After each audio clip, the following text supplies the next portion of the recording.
I was going to do my video earlier this morning as I was on my way out of Cleveland, but it was pouring rain. So I waited. I opted to wait.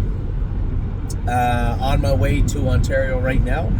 Fred, my father, Freddie, is coming in today at 2 o'clock with my aunt and another friend. They are going to attend the Breeders' Crown tomorrow, and then Daniel and Sandy are coming in also later this evening. We're all going to go to dinner. I have to make my way back to Ohio, though, because we have Cherry's girl in the Virginia Breeder Fund final on Saturday. I would have been more than happy to stay for Friday night. Unfortunately, it's just not needed as of yet. So, with regards to Cherry's girl, she'll be picked, I would think, one of the favorites. They actually go for $96,000 in Virginia, which is, I didn't realize they were going for that much. I thought it was 70 or 75. So happily surprised. We still got to go get it. And that's what we're going to plan on doing Saturday. Now, yesterday we had no racing, and today we only have Looks Like Money. But we did start to bolster some of our meat of the order. I guess not the middle of the road horses, but the horses that will hopefully get to that stature at some point over the next month or so. We bought a horse called Need Help. Now, the odd thing about Indiana this time of year is as they get closer to closing, they can't get in all the time at Dayton. It is Ohio owned and bred first and foremost. So it makes it difficult to get in, especially the condition claiming classes. And the condition claimers in Indiana themselves don't race for very much money. Whereas in Ohio, and even the Meadows for that matter, they do race for quite a bit more. So it makes a lot more sense to us to try and put together some of those horses that are going to be the supporting cast as we head into the latter part of 2025. Every year, I just feel like we need to tweak the way we do this. And I had told you guys, listen, I'm going to get on a plane and I'll just go to the East Coast. But when I look at these horses online over yesterday and then more today and tomorrow, they look like they're going to fit and do exactly. I always talk about that immediate impact. And these horses should be able to do that. We have some horses coming back where I was wrong. They did not make an immediate impact, but they both look good right now. That is Nassau training back after a bout of sickness, and Raging Hanover qualified the other day. Somebody said, well, Raging Hanover, you were really careful with him. Do you want to qualify him again or school him? No, I was very careful with him, and I'm going to have to continue to be careful with him for a little bit. But the speed is there, and I felt his confidence just bolster ever so slightly as I qualified him the other day.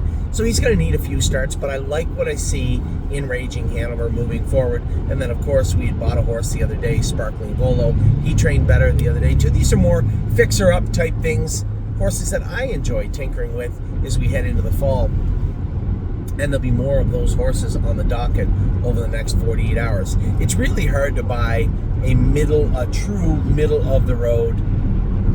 The hell was that?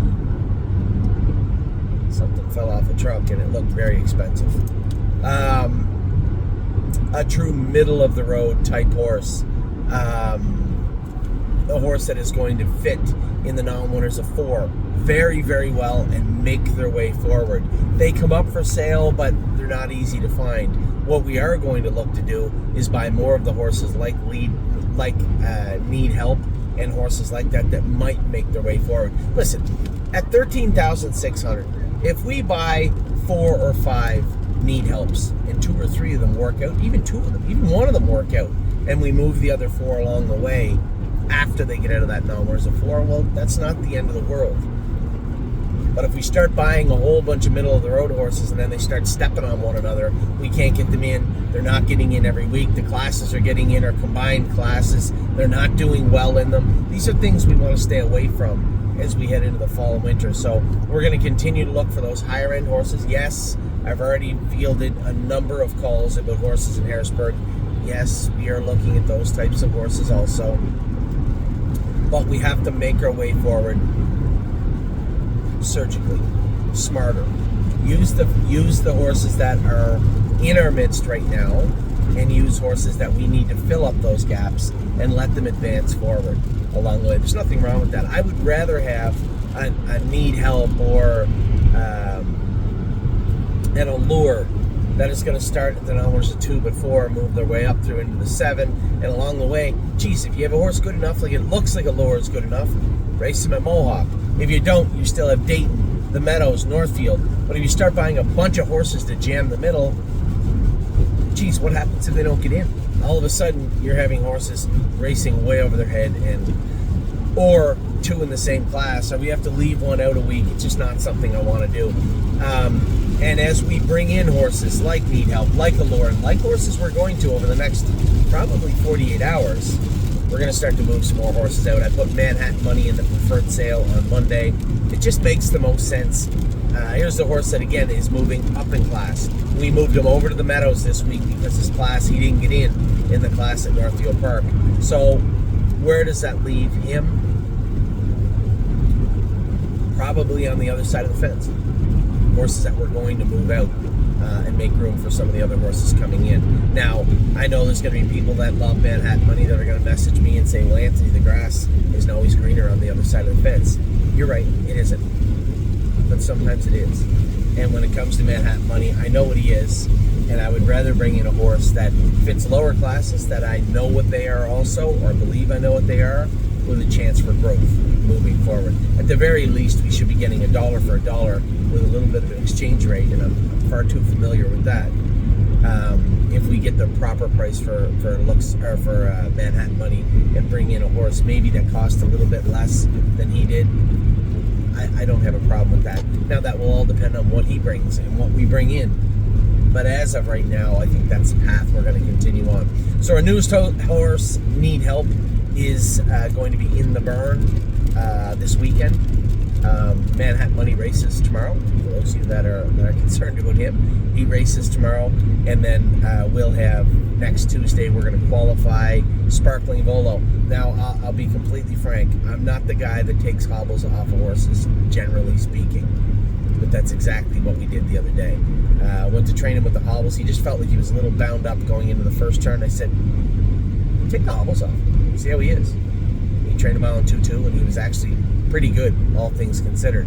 Now, a training trip by yourself in the middle of the track is absolutely not the same as qualifying or racing. So I should have probably prefaced that statement with that. But I do like what I saw the other day in his training mile. We'll see if we can translate that into a qualifying mile on Tuesday. So there's where we're at right now. I am going to be very busy in Virginia. I talked Amy and the kids into coming down also. So it should be a lot of fun. I don't know much about the state, but I know the draw for the kids and for Amy was to go to the college football game at Virginia Tech. What I didn't realize was that Virginia's a big place, really big place. The Virginia Tech Hokies play 2 hours and 30 minutes away from Shenandoah. So Addie was not super pleased. She's starting to understand time now. She was okay with it, but she was not happy with it overall.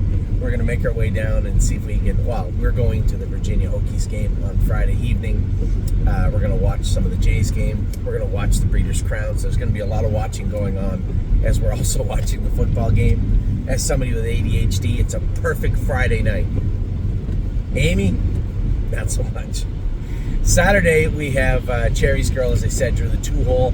Logan and I both drew 1-2. So it should be a good day. Now, I wish I would actually settle for the 5-hole. I would like a little bit more security heading into the first turn than the 2-hole on a half-mile track.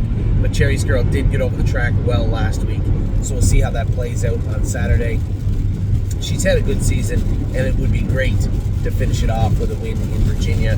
But of course, everybody feels the same way about all the horses they have.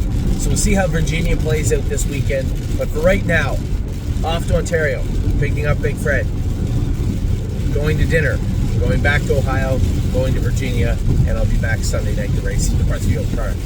Take care. I hope you're having a less inclement day than I am. A little bit of rain falling again as I head towards New York and then Ontario. But for right now, you know what?